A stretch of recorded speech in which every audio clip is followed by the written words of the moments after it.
이 시간에는 역류성 식도염에 대해서 설명을 드릴 거거든요. 자, 우리나라 국민의 한 17%가 앓고 있다고 그래요. 역류성 식도염을. 자, 근데 저는 생각을 해봐요. 이거에 대해서 막 많이 야식을 많이 했다, 누워 잤다, 막 이런 얘기 자꾸 하는데 핵심은 되게 간단해요. 역류성 식도염처럼 간단한 병이 없어요. 원인은. 자, 얼마나 간단한지 한번 보실래요? 자, 식도가 있고 위가 있어요. 자, 여기서 잡아주는 게 분문이에요. 근육이 있어요. 여기서 잡아주는 게 유문이에요. 그래서 위산이 음식을 먹어서 얘가 이렇게 나와서 위산이 나올 때 이 분문이 꽉 잡아줘야 돼요. 그래서 역류되지 않게 해야 돼요. 근데 얘가 열리면서 역류돼가지고 여기는 점막이 있죠, 위는 점막이 있는데 식도는 점막이 없어요. 그러다 보니까 화상을 입죠. 위산이 pH 농도 1.0의 강산이 역류되니까 여기 화상을 입죠. 그러고 나서 감염되는 거예요. 그럼 얼마나 간단해요? 분문이 열려서 위산이 역류돼가지고 화상을 입어서 감염에 의해서 오는 게 역류성 식도염이라는 거예요. 원인은 너무 간단하잖아요?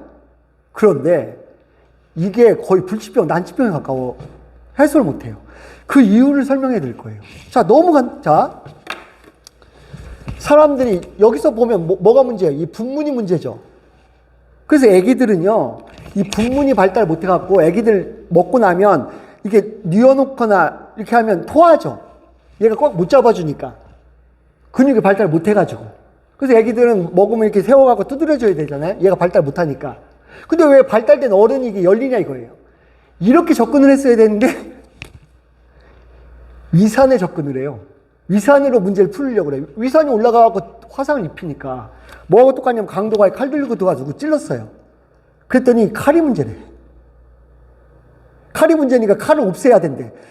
강도가 칼로 사람을 못 찔리게 하는 방법은 칼을 없애는 거다. 이 칼은 몇천 년 동안 사용을 했었는데 강도가 칼을 찌르게 하는 걸 없애는 방법은 칼을 없어. 영국이요. 스코틀랜드 똑같은 아이디어를 가지고 스코틀랜드가 공격을 하니까 거기 칼을 못 쓰게 해서 철붙이 못 쓰게 칼을 다 뺏었어요. 못 쓰겠어요. 어떻게 했을까요? 항복했을까요? 돌 들고 싸웠어요. 돌 들고. 그래서 그때부터 칼 안 쓰고 나무 돌 던지는 걸 해갖고 싸워요. 아니 칼이 원인입니까? 아니 위산이 원인입니까? 코미디도 이런 코미디가 없어요. 위산을 다 없애면 되는데 소화는 어떻게 합니까?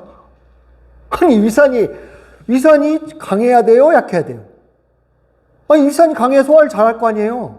위산이 약하면 소화를 못해. 할머니들 소화 못하는 이유가 뭡니까? 위산이 약해서 그런 거 아니에요? 근데 위산을 없애면 되는데 칼을 다 없애면 강도 없어집니까? 이런. 근데 이걸 제가 왜 흥분하느냐. 약을 다 그렇게 써요. 약을. 그래서 제가 이번 강의들은 어떻게 해요? 약을 위주로 설명을 드려요. 약을 위주로. 자, 이거에 대한 케어 위주는 전에 강의가 있어요. 자, 약 위주로 설명드려요. 왜 제가 약 위주로 설명드려야 되겠다고 생각을 했냐면, 브로큰 에로우라는 게 있어요. 브로큰 에로우. We Were Soldiers라는 영화에 보면 나오는 용어인데, 군사 용어예요. 적들이 일본 애들이 하도 많이 일본 놈들이 쳐들어와가지고 미군들이 다 초토화됐어요. 그래서 우리 군이 거의 다 죽었어. 그러면 브로큰 에로우를 딱 이렇게 보내요. 브로큰 에로우 상황이다. 그러면 어떻게 해요? 이제 저항도 못하고 방어도 못해 그러니까 우리 군이 있는데 일본 군이 다 쳐들어왔어. 그래서 이제 전멸 상태야. 그러면 이거 딱 보내잖아요? 여기를 다 폭격해버려요. 싹 죽여버려, 그냥. 적군이든 아군이든 싹 쓸어버리는 거예요. 브로큰 에로우 상황이면. 이게 약 쓰는 거예요. 그러니까 약은 이때 쓰는 거라고요. 내 면역력이나 어떤 게 기능을 완전히 상실해서, 이제는 이게 너무 심각해졌을 때, 나 브로큰 에로우. 내 몸에서 아무 기능도 못해. 싹 죽여줘. 이렇게 쓸 때가 약이라는 거예요. 제가 자꾸 말씀드리는 게.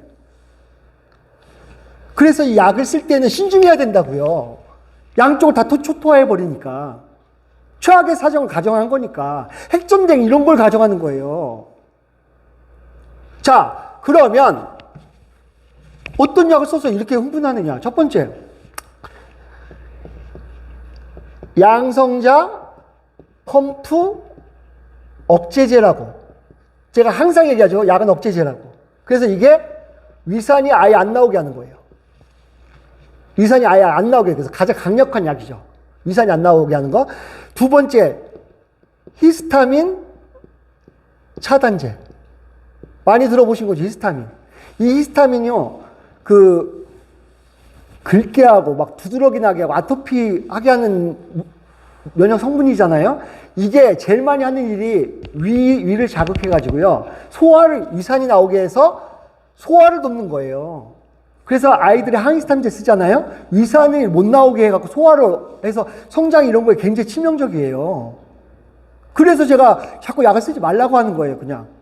근데 위산을 억제해버려요. 그러니까 위벽을 얘가 자극을 해서 위산이 분비되게 하는데 얘를 차단시켜버린다고요. 위산이 안 나오게.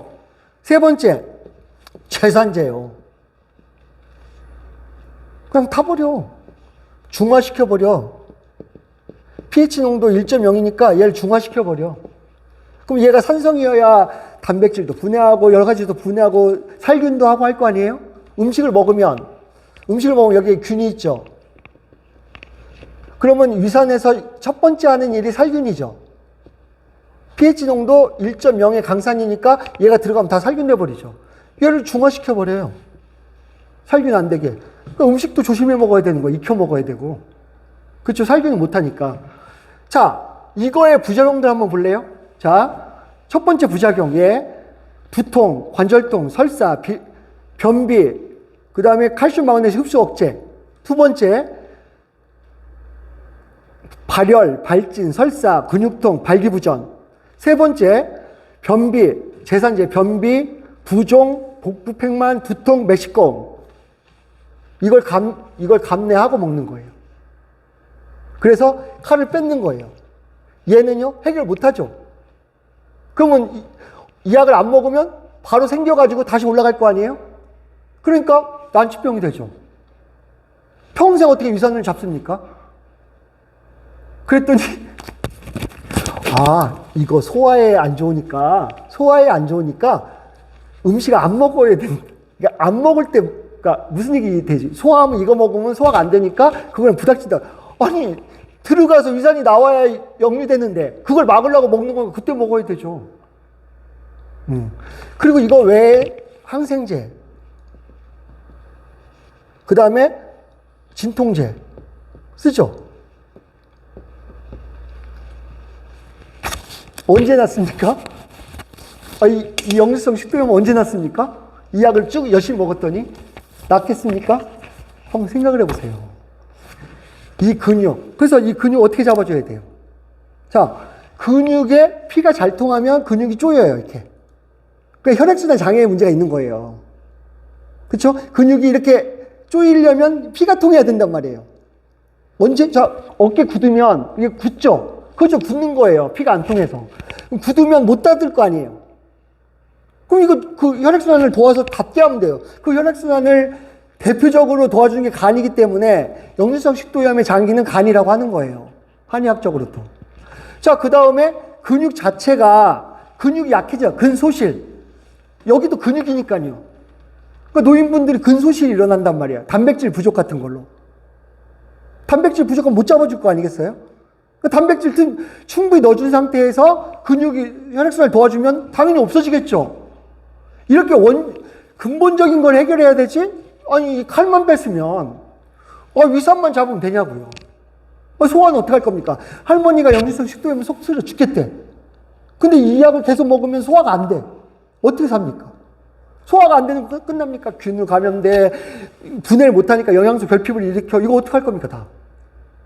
그리고 이 부작용들이 그냥 일어나는 겁니까? 부작용을 일으키게 만드는 거지?